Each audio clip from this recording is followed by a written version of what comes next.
चलिए सीधे बाड़मेर लिए चलते हैं, जहां हमारी सहयोगी श्वेता मिश्रा हमारे साथ जुड़ गई हैं। श्वेता, अगर बात करें तो अब से कितनी देर बाद पीएम नरेंद्र मोदी वहां पहुंचेंगे? कुछ ही देर बाद पहुंचने की बात यहाँ पर कही जा रही है चांदनी, लेकिन अहम हो जाता है कि पारा 42 डिग्री यहाँ पर पहुंच चुका है, लेकिन जोश जिस तरह से कार्यकर्ताओं में है वो कम होने का नाम नहीं ले रहा है। गर्मी का भी उस पर असर नहीं पड़ रहा है, असर है तो सिर्फ प्रधानमंत्री नरेंद्र मोदी का, उनके आने का, उनके इंतजार का। और अगर बाड़मेर की बात करें तो 8 विधानसभा क्षेत्र बीकानेर संसदीय क्षेत्र में आते हैं, जिसमें 7 पर कांग्रेस का कब्जा है। महज एक सीट सिवान रह जाती है जिसमें बीजेपी को जीत मिली थी, और सिवान जहां पर कुछ ही देर बाद मुख्यमंत्री अशोक गहलोत की भी जनसभा है वो संबोधित करेंगे। लेकिन बाड़मेर की बात करें, 2 अहम कैंडिडेट मानवेंद्र सिंह और कैलाश चौधरी, हालांकि कैलाश चौधरी अभी लोगों के बीच भी पहुंचे थे, काफी जोश कार्यकर्ताओं में भी नजर आ रहा था, उन्हें अपने बीच पाकर जीत को लेकर वो आश्वस्त यहाँ पर नजर आ रहे हैं। लेकिन प्रधानमंत्री नरेंद्र मोदी के अगर बाड़मेर दौरे की बात करें, चौथी बार है जब प्रधानमंत्री नरेंद्र मोदी यहाँ पर आ रहे हैं।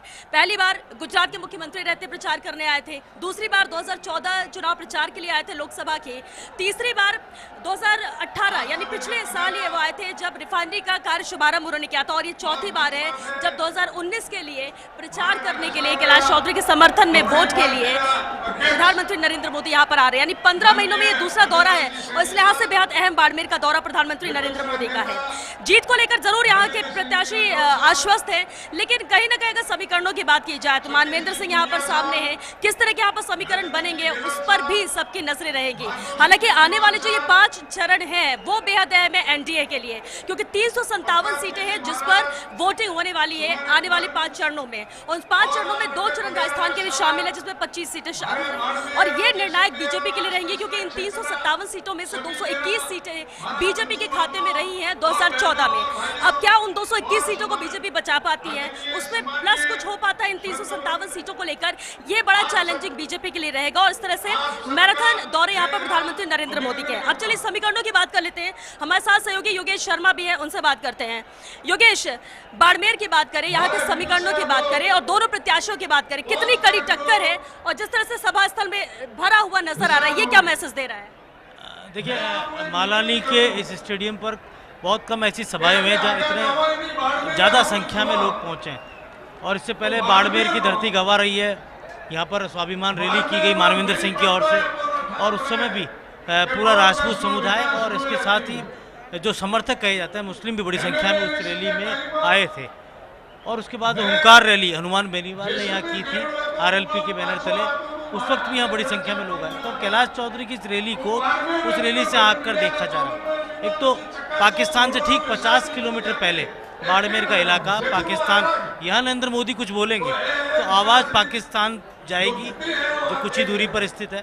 तो सीमा पार से बिल्कुल सटा हुआ जो इलाका है बाड़मेर का, मालानी मारवाड़ की जो धरती है, और यहाँ की राजनीति कमोबेश जातिगत राजनीति से लबरेज रहती है।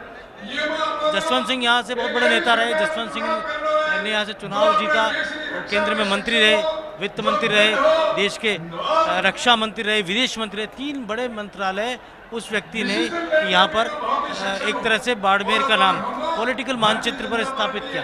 उनके बेटे यहाँ से चुनाव लड़ रहे हैं जो पहले भी सांसद रहे।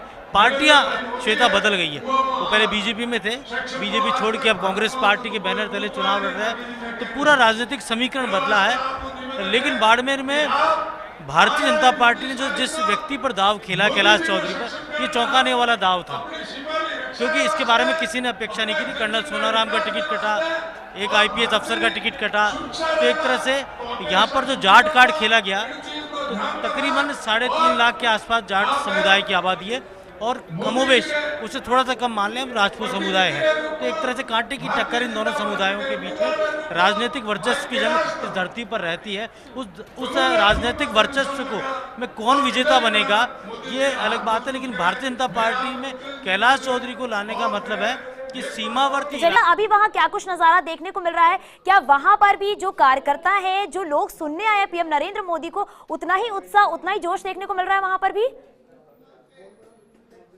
बहुत ज्यादा जोश चांदनी यहाँ पर नजर आ रहा है। फिलहाल अभी मंच से जो बाड़मेर के प्रत्याशी है बीजेपी के कैलाश चौधरी, वो संबोधित कर रहे हैं। उन्होंने शुरुआत ही इस तरह से की कि यहाँ से जो आवाज निकलेगी वो पाकिस्तान तक जाना चाहिए, क्योंकि सीमावर्ती इलाका है। और खास बात यहाँ पर देखने को ये भी मिली, जब हम बाड़मेर में एंट्री की और उसके बाद जब सभा स्थल पर पहुंचे, जगह जगह पर अभिनंदन के पोस्टर लगे हुए थे। सेना को लेकर जिस तरह से बीजेपी लगातार बात भी कहती रही है, अपने वादे को दोहराती रही है, देश की सुरक्षा को लेकर वादे करती रही है, सर्जिकल स्ट्राइक का यहाँ पर जिक्र किया। और ऐसे में जब सीमावर्ती इलाके बाड़मेर में प्रधानमंत्री नरेंद्र मोदी आएंगे, यहाँ से संबोधित करेंगे, तो दूर तक ये मैसेज जाएगा और यही मैसेज पहुंचाने की कोशिश भी रहेगी। हालांकि यहाँ के जो प्रत्याशी कैलाश चौधरी वो अपनी जीत को लेकर आश्वस्त है। और जिस तरह से बड़ी तादाद में यहाँ पर कार्यकर्ता आम जन पहुंचे हुए प्रधानमंत्री को सुनने के लिए, भीड़ जिस तरह से मौजूद है, वो ये दर्शाती है कि बहुत ही मजबूत तौर से यहाँ पर प्रचार प्रसार तो किया गया है, लेकिन मुकाबला बेहद कड़ा रहने वाला है। मानवेंद्र सिंह है यहाँ से, जो 2004 में पहली बार लोकसभा के चुनाव यहाँ से उन्होंने जीता था। इसके बाद अगर पिछली बार 2014 की बात करें तो जसवंत सिंह जिन्हें टिकट नहीं दिया गया, वो निर्दलीय मैदान पर आए थे। कर्नल सोनाराम जीते थे। कर्नल सोनाराम का टिकट इस बार कटा और वो नाराजगी आज यहाँ पर भी नजर आ रही है, जब मंच पर कर्नल सोनाराम की भी मौजूदगी नहीं है। चलिए इस पर बातचीत के लिए योगेश शर्मा हमारे साथ ब्यूरो चीफ भी मौजूद है, उनसे बात करते हैं। योगेश, अहम बात मंच पर नजर आई, तमाम दिग्गज है यहाँ पर, प्रधानमंत्री का इंतजार हो रहा है, लेकिन कर्नल सोनाराम यहाँ पर मौजूद नहीं है। कहीं ना कहीं नाराजगी टिकट कटने की वजह से। जी बिल्कुल, कर्नल नाराज हैं, और क्योंकि कैलाश चौधरी ने उन्हें मनाने की कोशिश भी की, कैलाश चौधरी उनके पास जाकर भी आए, और आज सुबह से कैलाश चौधरी उन्हें लगातार फ़ोन कर रहे हैं। कर्नल कोई रेस्पॉन्स नहीं दे रहे, कोई रिप्लाई नहीं दे रहे। लेकिन इन तमाम बातों के विपरीत, क्योंकि कैलाश चौधरी उसी समुदाय से आते हैं जिस समुदाय से कर्नल आते हैं, तो मुझे कोई बहुत बड़ा फर्क और बहुत बड़ी कोई हानि कैलाश चौधरी को नज़र नहीं आने वाली। जो कास्ट है जो उनके साथ जाती है कर्नल के साथ, वो कास्ट कैलाश चौधरी के साथ भी जाएगी, क्योंकि ये यहाँ की जो राजनीतिक ज़मीन है उसकी गवाह रही। कैलाश चौधरी भी उसी जाति से आते हैं जिस जाति से कर्नल सोनाराम, और सामने कोई जाट उम्मीदवार भी नहीं है, सामने राजपूत उम्मीदवार है। तो कैलाश चौधरी से अगर वो खफा होते हैं कर्नल सोनाराम, या कर्नल सोनाराम की नाराज़गी ज़्यादा होती, तो मुझे कोई बहुत बड़ा फ़र्क ऐसा नहीं लगता कि कोई बड़ी हानि नज़र आएगी। और दूसरी ओर भारतीय जनता पार्टी के कैंडिडेट होने के साथ साथ यहाँ, जैसे मैं पहले कह रहा था श्वेता, कि आरएसएस का बड़ा नेटवर्क है और सीमावर्ती इलाका है, और आरएसएस यहाँ कई बरसों से काम कर रहा है। वो प्लस पॉइंट कैलाश चौधरी के साथ है, कैलाश चौधरी उनके साथ लग रहे हैं। और अगर यहाँ वोट बैंक की बात करें, अल्पसंख्यक मुस्लिम वोट बैंक यहाँ पर बहुत ज्यादा है, जाट वोट बैंक है, और ऐसे में बीजेपी कांग्रेस के जो कैंडिडेट है, मानवेंद्र भी यहाँ से है, और सामने कैलाश चौधरी को टिकट देगा। मानवेंद्र क्योंकि पहले बीजेपी में शामिल थे, कितना फर्क इससे बीजेपी को पड़ेगा या फिर कांग्रेस के लिए प्लस? देखिए, मानवेंद्र का प्लस पॉइंट है डबल एम फैक्टर, जिसमें सबसे बड़ी बात है मेघवाल फैक्टर, तो राजपूतों के साथ कनेक्ट हो रहा है, और मुस्लिम, तो मुस्लिम और मेघवाल अगर ये पूरी तरह मानवेंद्र सिंह के साथ जाता है बाड़मेर जैसलमेर का, तो मानवेंद्र सिंह प्लस में रहेंगे। और इसमें कहीं भी सेंध लगती है, मुझे नहीं लगता मुस्लिम वोटों में कहीं सेंध लगेगी, लेकिन जो शेड्यूल कास्ट का वोट है उसमें सेंध लगने की पूरी संभावना है। और इसके साथ ही 3 विधानसभा सीटें ऐसी है, शिवाना और इसके साथ ही जो जैसलमेर, जहाँ मानवेंद्र सिंह का बड़ा होल्ड है।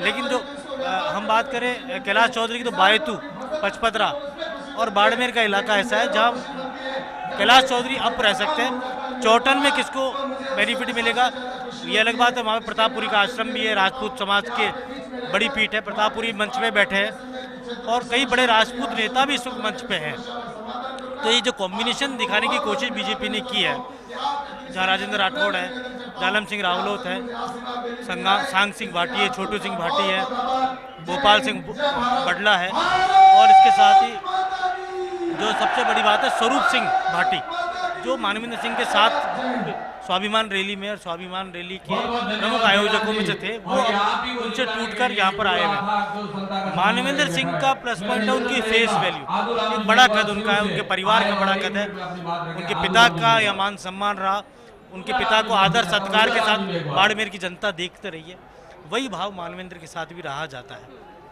पिता का आदर सत्कार अगर वैसा ही बरकरार रहा मानवेंद्र के प्रति, तो मानवेंद्र की जो फेस वैल्यू है यहाँ वो कैलाश चौधरी से कहीं ऊपर है। लेकिन जो जिस तरह का माहौल अभी हमें नजर आ रहा है, कड़ी चुनौती। बिल्कुल श्वेता, ये जो बाड़मेर की सियासी गणित है इसको